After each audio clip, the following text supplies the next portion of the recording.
All right, today we're diving into a business model that's all about finding profit in the little gaps of the internet. It's called digital arbitrage, and it's basically the classic idea of buying low and selling high, but without ever having to touch a physical product. So let me ask you this. What if you could actually turn the internet's weird pricing quirks into a real source of income? That's the powerful idea at the heart of everything we're going to talk about today.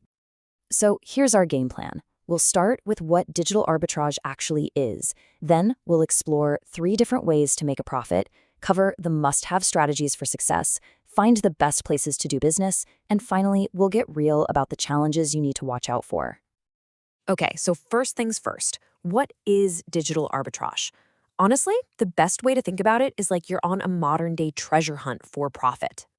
At its core, it's really simple. You're just buying a digital product, like software, an ebook, or a course, for a low price in one place, and then selling it for a higher price somewhere else. Just imagine finding some popular video editing software on sale in, say, a European marketplace for $20, and then you turn around and resell it in the US where it's normally $50.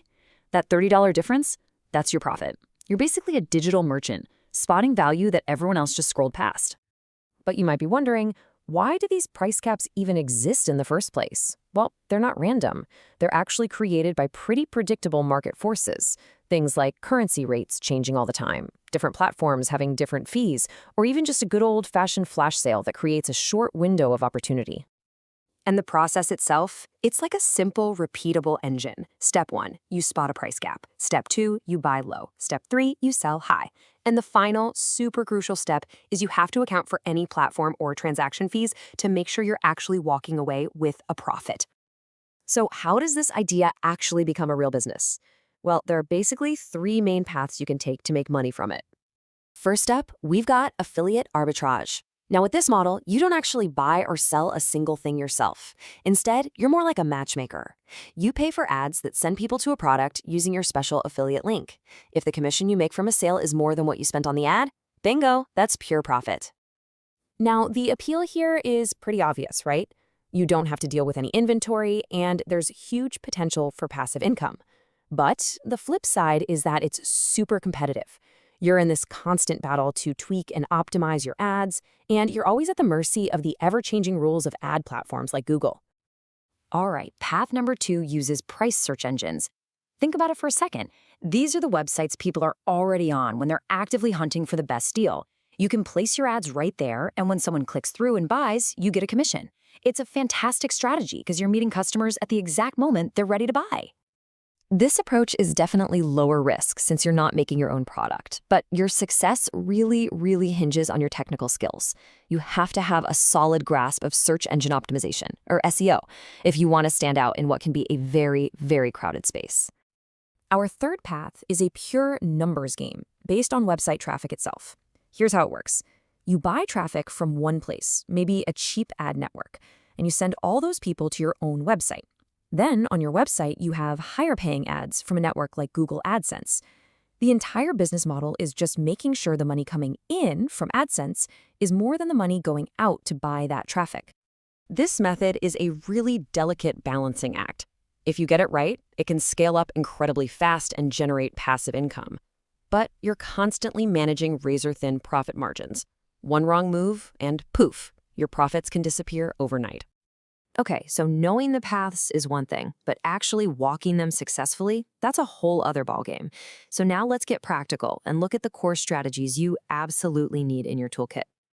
Success in this space really boils down to mastering 3 areas. First, smart affiliate marketing, and that means building trust with valuable content, not just spamming links everywhere. Second, you have to be disciplined with your cost per click management, or CPC. You've got to know exactly what you're paying for every click and make sure that cost is less than what you can earn. And third, you have to be relentless about optimizing your conversion rates.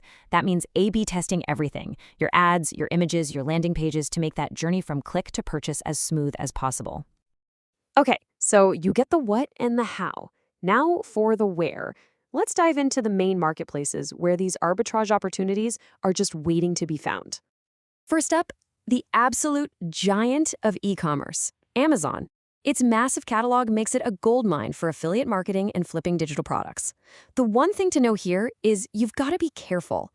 Amazon has really strict rules, and a lot of product categories are off limits for new sellers. Then, of course, there's eBay. What's so cool about eBay is that its whole auction format and dynamic pricing practically create price gaps for you. It's a great place to find digital goods like software or ebooks in bulk, get them cheap, and then resell them one by one for a nice profit. Next up are platforms like ClickBank and Udemy, which are basically hubs for info products.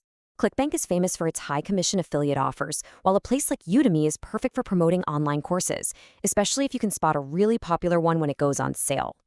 Now, this is a fascinating twist on the whole model. A platform like Fiverr. Here, you're not flipping a product, you're flipping a service. Think about it like this. You get a client who needs a logo designed and agrees to pay you $100. You then go on Fiverr and hire a super talented freelancer to create it for you for $30. That $70 difference? That's your profit. You are purely the middleman. But look, I want to give you the complete picture here. This is not a risk-free journey. To do this right, we have to talk about the challenges you're definitely going to face along the way. You'll want to keep 3 big challenges on your radar. First is trademark infringement. Trust me, using protected brand names in your ads is the fastest way to get your accounts shut down. Second, ad platforms like Google have very strict policies that are constantly changing. And third, you have to be aware of the legal stuff, like advertising and data laws that can be different depending on where your customers are. Staying ahead of these is absolutely key to building a business that lasts. So I think the key takeaway from all of this is that digital arbitrage is definitely not a get-rich-quick scheme. Just like this quote says, the profit comes directly from the time and effort you're willing to put in to really master the craft. So we've laid it all out for you. The definition, the paths, the strategies, and even the challenges. The map to these hidden internet profits is now in your hands. The only question left is this a journey you're ready to take? Thanks for joining me.